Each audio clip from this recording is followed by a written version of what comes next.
आज मैं एक्सप्लेन करने जा रहा हूँ माय हीरो अकेडमी का episode number 2। お前はどこまで見えている Yeah. Hold up, hold up. Got the rock with you. Bad, just fuck up the instrument. Hey, really, no. Episode के starting में हम देखते हैं ऑल माइट इजुकी के क्वेश्चन पे बोलते हैं क्या बिना कॉर्क के। तभी ऑल माइट को कुछ होने लगता है। यहाँ इजुकू बोलते हैं क्या ऐसा हो सकता है, क्योंकि मेरे पास कॉर्क नहीं है इसलिए हमेशा मेरा मजाक उड़ाया जाता है, और शायद इसीलिए या फिर मुझे नहीं पता, मगर लोगों को बचाना मुझे लगता है कूल है।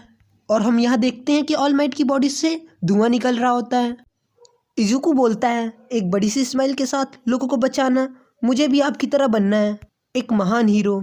ये बोलकर जैसे ही ऑल माइट की तरफ देखता है उसे ऑल माइट का वीक रूप दिखता है। इजुकू उसे देखकर हैरान हो जाता है। तभी सीन शिफ्ट होता है, हमें मार्केट दिखाई जाती है जहाँ की गली में वही क्रिएचर बॉटल में बंद पड़ा होता है। तभी उसे होश आता है और वो बोलता है वो ऑल माइट कहाँ गया, उस बेवकूफ़ ने मुझे बॉटल में बंद कर दिया। तभी वहाँ कात्सुकी और उसके दोस्त आ जाते हैं। उनमें से एक पूछता है ओए कात्सुकी, क्या तुम और मिडोरिया बचपन से दोस्त हो? तभी दूसरा बोलता है आज तुमने ज़्यादा ही बोल दिया। जिस पर कात्सुकी बोलता है वही मेरे रास्ते में आ गया, और वो क्रीचर वाली बोतल को हवा में उड़ा देता है लात मारकर। जिस पर इसके दोस्त बोलते हैं उस पर ध्यान मत दो। कात्सुकी स्कूल के इंसिडेंट्स को याद करता हुआ बोलता है वो एक बेवकूफ़ है जो बच्चों की तरह सपने देखता है, मुझे ये करता देख उसे गुस्सा आता है। उसका दूसरा दोस्त बोलता है क्यों ना हम मार्केट चले मूड को चेंज करने के लिए, तुम भी आ रहे हो ना कात्सुकी? जिस पर कात्सुकी बोलता है हाँ। उसका दोस्त बोलता है चलो स्टेशन चलते हैं। जिस पर कात्सुकी बोलता है अगर हम पकड़े गए तो मेरा रिकॉर्ड ख़राब हो जाएगा। तभी वो अपने पीछे वही क्रिएचर को देखता है। वो बोलता है एक क्लॉक ग्रेट कॉर्क के साथ। हम देखते हैं ऑल माइट को देखकर इजुको हैरानी से बोलता है आप कमज़ोर हैं। इजुको डर जाता है और बोलता है नहीं। ऑल माइट बोलते हैं क्या तुम जानते हो जो लोग पूल में काम करते हैं वो अपनी बॉडी को पुश और पुल कैसे करते हैं? तभी वहाँ एक इमेज आ जाती है और ऑल माइट उसकी तरफ इशारा करते हुए बोलते हैं ऐसे। जिस पर इजुको कहता है बिल्कुल नहीं, और ऐसा नहीं हो सकता।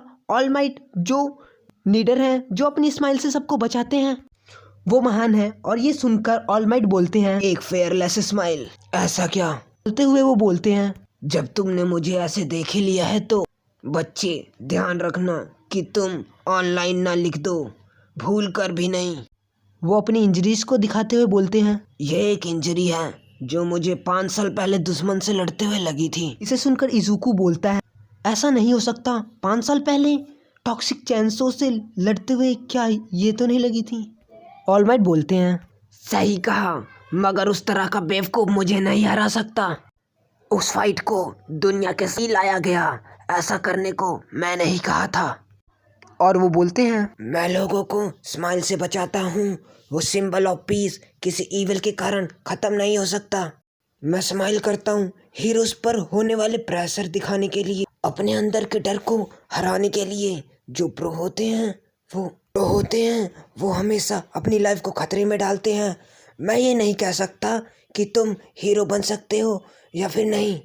ऑल माइट बोलते हैं अगर तुम्हें दूसरों की मदद ही करनी है तो तुम्हें पुलिस ज्वाइन कर लेना चाहिए। ये बोल के वो जाने लगते हैं। तभी वो अपनी जेब चेक करते हैं जिसमें वो बोतल रहती नहीं। फिर वो खिड़की से बाहर देखते हैं, वहाँ बहुत ज़्यादा डिस्ट्रक्शन हो रही होती है और इजुको भी यही सब देख रहा होता है और वो वहाँ जाने का सोचता है। फिर वो सोचता है अभी ऑल माइट ने उससे क्या कहा। ये सुनकर उसका पैर वहीं के वहीं रुक जाते हैं। इजुको उन चीज़ों के बारे में सोच ही रहा होता है कि तभी अचानक से सीन शिफ्ट होता है और हम ऑल माइट को देखते हैं जो उसी जगह पे दौड़ते हुए जा रहे होते हैं, और डेथ आर्म्स के साथ और भी काफ़ी सारे हीरोज़ आए होते हैं उस मॉन्स्टर से लड़ने के लिए। उस मॉन्स्टर ने कात्सुकी को पकड़ रखा होता है और तभी डेथ आर्म्स उस पर पंच मारता है, पर उसका पंच और वो मॉन्स्टर उसका पंच अपने अंदर ही लेने लग जाता है और अचानक से उसके ऊपर हमला कर देता है। इस हमले के कारण डेथ आर्म्स दूर जाके गिरता है, उससे काफ़ी चोटें आती हैं। ये देख के सारे हीरोज़ उसे बचाने के लिए आगे आ जाते हैं, लेकिन वो मॉन्स्टर एक एक पर हमला करते हुए उन्हें बोलता है तुम कमज़ोर हो, तुम मेरा कुछ भी नहीं बिगाड़ सकते। काचान अपनी सांसें ले रहा होता है बड़ी मुश्किल से और बोलता है मैं तुम्हें ख़त्म कर दूँगा। काचान अपनी पावर का यूज़ करके वहाँ बड़ा एक्सप्लोजन करता है, पर उससे कुछ भी नहीं होता उस मॉन्स्टर को। और वो क्रिएचर बोलता है तुम्हारी पावर तो कमाल की है, मैं तुम्हें जल्दी ही खा जाऊंगा पूरा। उस क्रिएचर को वहाँ देख के सभी बोलते हैं ये तो एक खतरनाक क्रिएचर है। वो लड़की बोलती है वाह देखो, माउंट लेडी आ गई। माउंट लेडी कहती है मैं इतनी छोटी जगह में नहीं जा सकती, मुझे कम से कम इससे ज़्यादा स्पेस चाहिए होगा अंदर जाने के लिए। तभी हम कामुई वुड्स को देखते हैं जो कुछ लोगों को बचा रहा होता है और बोलता है एक्सप्लोजन के कारण यहाँ आग लग गई है और आग में मैं ढंग से काम नहीं कर सकता, मेरी जगह किसी और को संभालना होगा। तभी हम देखते हैं ड्राफ्ट बॉय अपने पानी से सबको बुझा रहा होता है आग और बोलता है अच्छी बात है कि मैं इन्हें रोक पा रहा हूँ अभी थोड़े समय के लिए। वो पूछता है तुम्हारे साइड में कैसे चल रहा है।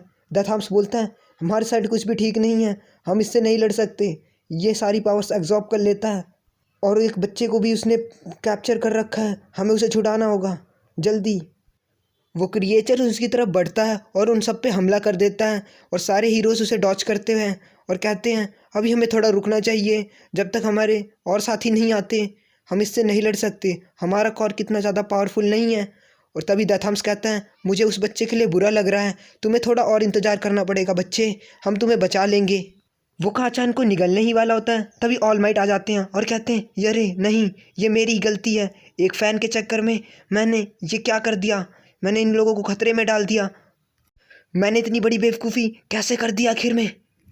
वो ये सब कह ही रहे होते हैं तभी सीन शिफ्ट होता है और हम इज़ुको को देखते हैं जो अभी भी अपनी नोटबुक पढ़ रहा होता है और इन बातों का सोच रहा होता है मैं हीरो नहीं बन सकता, आखिर में ऑल माइट ने भी यही कहा, सारे मुझे यही बोल रहे थे पर मैं ही था जो अभी तक सपनों में जी रहा था, मुझे अपनी आंखें खोल के देखना चाहिए था कि इस दुनिया में चल क्या रहा है, मैं इतना बेवकूफ़ कैसे हो सकता हूँ। तभी वो उसी जगह पर पहुँच जाता है जहाँ पर डिस्ट्रक्शन हो रही होती है, वो ये सब देखने की कोशिश करता है पर उसे कुछ भी नहीं दिखता। वो कहता है ये सब बेकार है मेरे लिए। तभी वो उस क्रिएचर को देखता है और वो कहता है अरे नहीं, ये तो वही है जिसे ऑल माइट ने पकड़ा था, क्या ये छूट कैसे गया। वो सोचता है कि शायद ये मेरी ही वजह से हुआ, जब मैंने उनका पैर पकड़ा था तो बॉटल गिर गई, ये सब मेरी ही वजह से हुआ। तभी वहाँ पर एक आदमी कहता है आखिरकार ये लोग कर क्या रहे हैं, ये उस विलन को पकड़ते क्यों नहीं। तभी वो दूसरा आदमी कहता है उस विलन से ये कुछ नहीं कर सकते क्योंकि उसने एक हाई स्कूल के बच्चे को कैप्चर किया है। तभी डेकू वापस से उसे ध्यान से देखता है, वो कहता है वो आखिरकार इतना सफोकेशन सह कैसे रहा है, मेरे को तो लगा मेरी जान निकल जाएगी थोड़ी देर में ही। तभी उनमें से एक आदमी बोलता है हाँ ऑल माइट ने इस क्रिएचर को पकड़ लिया था। अच्छा क्या। दूसरा आदमी बोलता है क्या क्या यहाँ पर ऑल माइट है। वो कहता है हाँ मैंने थोड़ी समय पहले उन्हें देखा था पर।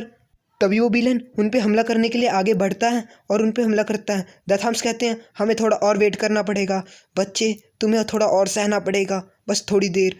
तभी इज़ुको कहता है मुझे माफ़ कर देना, ये सब मेरी गलती है, मैं चाहता हूँ कि कोई तो आए उसे बचाए। तभी वो अपने मुंह पे हाथ रख लेता है और तभी दौड़ने लग जाता है। वो कहता है मुझे नहीं पता।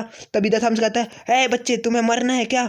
वो बच्चा आगे जाता है। तभी इज़ुको देखता है कि उसमें और कोई नहीं काचान है और काचान कहता है मिडोरिया तुम। तभी वो उस पर हमला करता है और वो तभी याद करने लग जाता है मुझे क्या करना है। इज़ुको कहता है अपने आप से ही पूछता है मुझे क्या करना है। तभी उसे पेज नंबर 25 याद आता है। वो अपने बैग को उठाते और उसके क्रिएचर के ऊपर फेंक देता है जिससे उसकी पकड़ ढीली हो जाती है और काचान थोड़ी देर के लिए सांस लेने लग जाता है।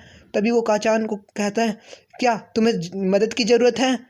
तभी वो काचान को बचाने लग जाता है पर तभी उसे पास्ट की चीज़ें याद आने लग जाती हैं कि कैसे सब ने उसे कहा था कि तुमसे नहीं होगा, तुम गिव अप कर दो, तुम गिव अप कर दो। यहाँ तक कि ऑल माइट ने भी, तब भी वो ये कर रहा है। फिर भी ऑल माइट उसे देख के कहते हैं ये क्या है। वो अपना फॉर्म चेंज करने की कोशिश करते हैं पर उनसे हो नहीं पाता। तभी वो हमला कर देता है क्रिएचर इज़ुको के ऊपर। तभी सारे हीरोज़ मिडोरिया की तरफ भागने लग जाते हैं और उस क्रिएचर को कहते हैं रुक जाओ वो मर जाएगा, रुक जाओ। तभी वहाँ पर एक बहुत बड़ा धमाका होता है और हर तरफ धुआं ही धुआं हो जाता है। तभी हम देखते हैं कि ऑल माइट ने मिडोरिया को बचा लिया होता है और कहता है तुमने चीज़ें सुनी पर तुमने अपना ही किया बच्चे, तुम कमाल के हो। ये बोलते ही काचान का हाथ पकड़ते हैं और उसे बाहर निकाल देते हैं और उनके मुंह से खून आ रहा होता है क्योंकि उन्होंने अभी अभी फॉर्म चेंज किया होता है। इसलिए वो तभी अपने राइट हैंड से एक टाइटैनिक स्मैश देते हैं जिससे हवा का प्रेशर वहाँ बढ़ जाता है और वहाँ पर एक भवंडर बन जाता है। उस भवंडर के कारण थोड़ी देर में बारिश शुरू हो जाती है। उस हवा का प्रेशर इतना ज़्यादा तेज़ होता है कि बादल में से बारिश आने लग जाती है। तभी ऑल माइट कहता है यहाँ सब ठीक है। उसकी बात सुन के सारे लोग शोर मचाने लग जाते हैं हाँ ये hero number 1 hero all might है, ऑल माइट है, ये ऑल माइट है। जनता पागल ही हो जाती है। तभी वो लड़खड़ा के गिरने वाले होते हैं पर वो अपने आप को संभाल लेते हैं और सारे पुलिस वाले उस क्रिएचर के टुकड़े एक बैग में भर के जीप में डाल रहे होते हैं और उन्हें लाले होते हैं। हम दूसरी तरफ देखते हैं कि दैथाम्स और कामुई उस मिडोरिया को बहुत ज़्यादा डांटते हैं, कहते हैं तुम मर जाते, तुम अपने आप को समझते क्या हो। पर दूसरी तरफ काचान की सब तारीफ़ें कर रहे होते हैं, वो कहते हैं तुम तो कमाल के हो। उनमें से एक हीरो कहता है तुम मेरी एजेंसी में आ जाओ, तुम एक कमाल के हीरो बनोगे, तुम्हारा कॉर्क बहुत ज़्यादा पावरफुल है। पर काचान को इससे कुछ भी फ़र्क नहीं पड़ रहा होता है, उसे बल्कि गुस्सा आ रहा होता है। तभी सीन शिफ्ट होता है और शाम का सीन दिखाया जाता है जहाँ हर एक न्यूज़ में बस ऑल माइट आ रहे होते हैं। इज़ुको अपने घर जा रहा होता है और सोच रहा होता है आखिरकार मैं हीरो नहीं बन सकता, आखिर में मुझे सबने यही कहा। तभी वहाँ काचान दौड़ते हुए आता है और कहता है बेवकूफ़, मैंने तुमसे मदद ही कम मांगी और ये मत समझना मैंने तुमसे मदद ली, ना मैंने तुमसे मदद ली ना तुमने मेरी मदद की, ठीक है। वो तभी ये सब कह के वो चला जाता है। सीन शिफ्ट होता है और हम मिडोरिया के आगे ऑल माइट को देखते हैं जो कहते हैं तुम हीरो बन सकते हो। ये सुनकर मिडोरिया खुशी के मारा रोने लग जाता है और यहीं पर ख़त्म होता है हमारा एपिसोड नंबर 2। आपको अच्छा लगा हो तो लाइक करना, शेयर करना एंड सब्सक्राइब कर देना।